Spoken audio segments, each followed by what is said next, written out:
I'm so sorry you've had such a long and tiring journey to get here. I want to help you a little bit today. I am a physician with experience taking care of mental health and extreme suffering. I'm taking care of soldiers with PTSD, and I've taken care of assault victims. This is a special garden for you.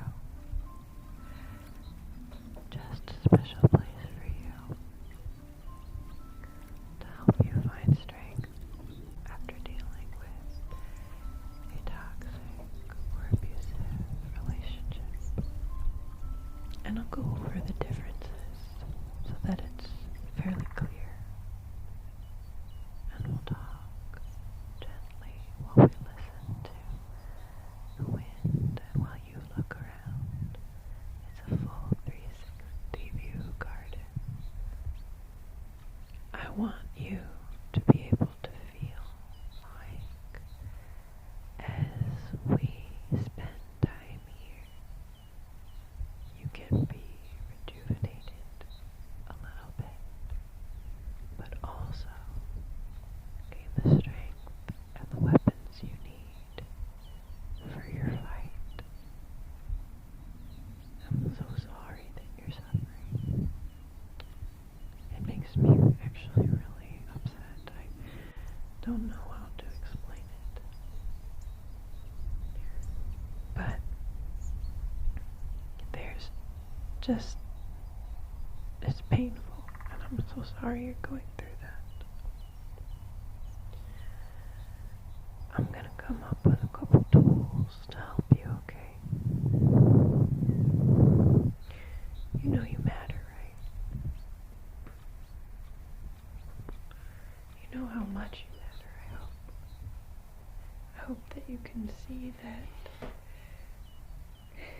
Let me move some stuff and just sit myself down here on this branch beside you. Yeah, I am an invisible doctor. Not in real life, but in this little garden. In real life, I am a normal physician. Just kind of I have some special things for you in what's called a description. So you can just take the description from this garden and you can check my credentials if you want, or you can use some of the resources there to help you out. When we're talking about toxic versus abusive relationships,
this really a role play, or is something harmful going on to me?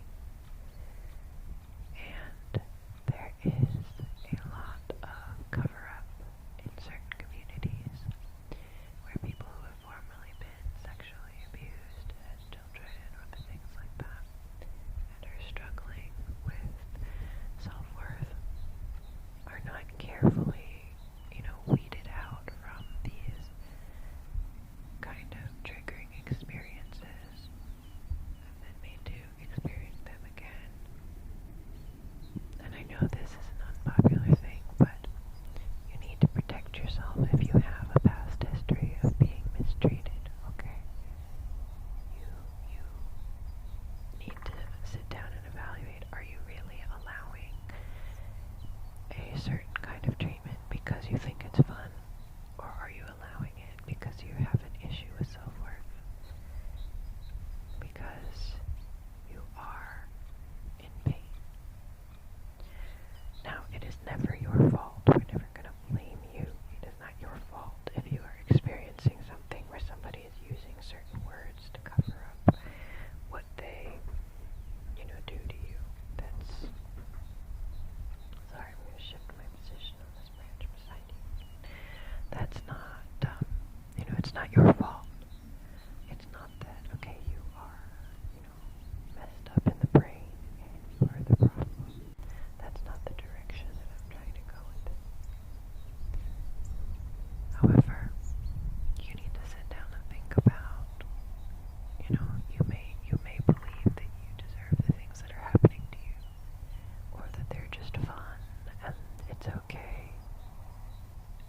You need to sit down and evaluate if that's true or not. I'm not here to tell you your life and your business. I'm here to tell you that you matter, and you're here in this garden for a reason. People don't come here because everything is hunky-dory. They come here because they either want help or they want to help someone. And you need, my job is to let you know that you are loved and you matter.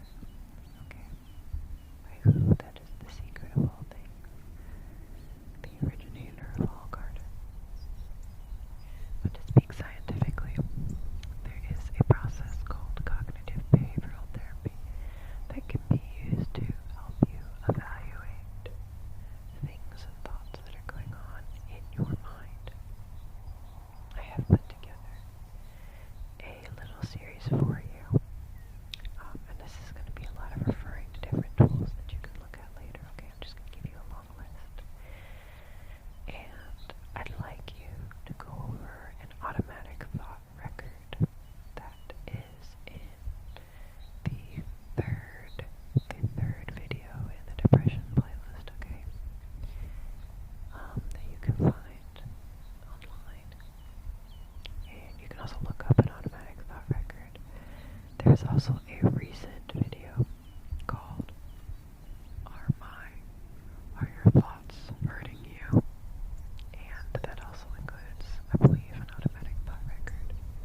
I'd like you to go through, write down some of your thoughts regarding your situation and what you deserve or don't deserve, and about the way that you're treated. And evaluate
do this kind of secretly. If you are looking at books or other resources to help you get away, putting jacket covers of other books on top of them, that is a technique that I was taught by a missionary who was traveling through North Africa and whose literature was illegal there. So you can, cover things up with different jacket covers. Another thing that you can do that's kind of useful, you actually can create a hollowed out book. That's not an unusual thing. It's actually not hard to hide your materials. Another thing that you can do under the guise of history learning is you can study techniques that were used to hide from the Nazis during World War II, because actually a number of those techniques are actually still useful for abuse survivors of today. Things like little cubbies and other so forth, so you can hide materials. You need to have, as you're slowly working through this, how am I going to escape without being killed? I mean, it's a horrible, horrible situation. And you need a trained, you need trained law enforcement, therapists, and other people on your side. And I know that even making that contact can be extremely difficult. I mean, that kind of situation, if you're in that extreme situation, I understand that's like hell. But one thing that may help you is this principle from logotherapy. Viktor Frankl was a psychiatrist who was interred in a Nazi concentration camp, and he worked on principles of seeing who survived these horrible situations and who didn't. And the people who survived had a purpose that they used to underpin their suffering. So if you have a purpose, and as you're going through these little preparations for escape little by little, and you see yourself as a hero, as an undercover agent, whatever helps your brain, rather than as a victim, that will help as you get through this. And that principle, logotherapy, you can look up A Man's Search for Meaning by Viktor Frankl. That principle is good regardless of whether you're in a toxic situation, whether you're in an emotional abusive situation, or all the way to these horrible extremes of physical abuse. I hope some of these resources have been helpful to you. I am going to just share a little something, because a lot of times people struggle with the feeling of injustice, the feeling that, the feeling of not feeling worthwhile because of abuse. And so there's some old Jewish poetry that I have queued up as you fall asleep for the end of this. As it becomes night in the garden and we turn on the fire, just to kind of relax and step away from thinking about all this horrible stuff as you work through it, but to kind of step into thinking about. And I suspect that cry for justice and that poetry may echo some of what's in your heart and feel a little bit better. One last thing before we go, one last technique you should look up.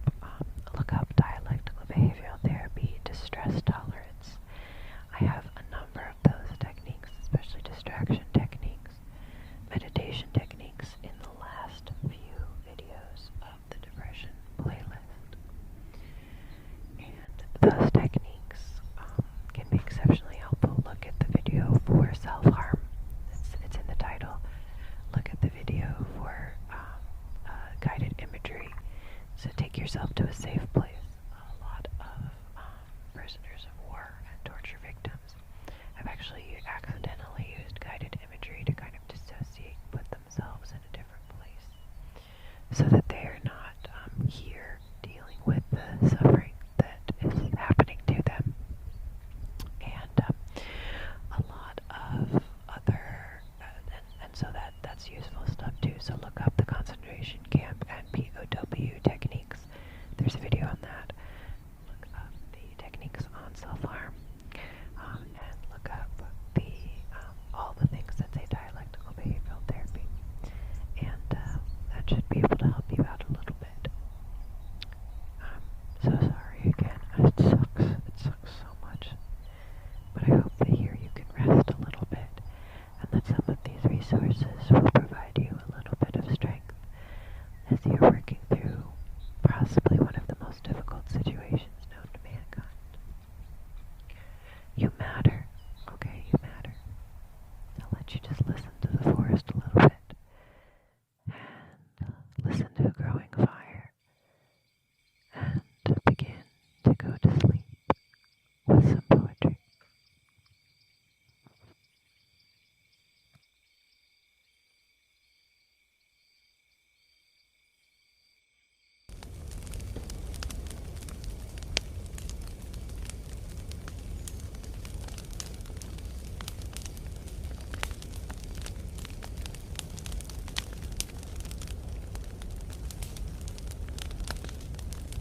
Tehillim 35 of David. Contend Hashem with them that contend with me, fight against them that fight against me. Take hold of Mogan and Sinah, and arise to my aid.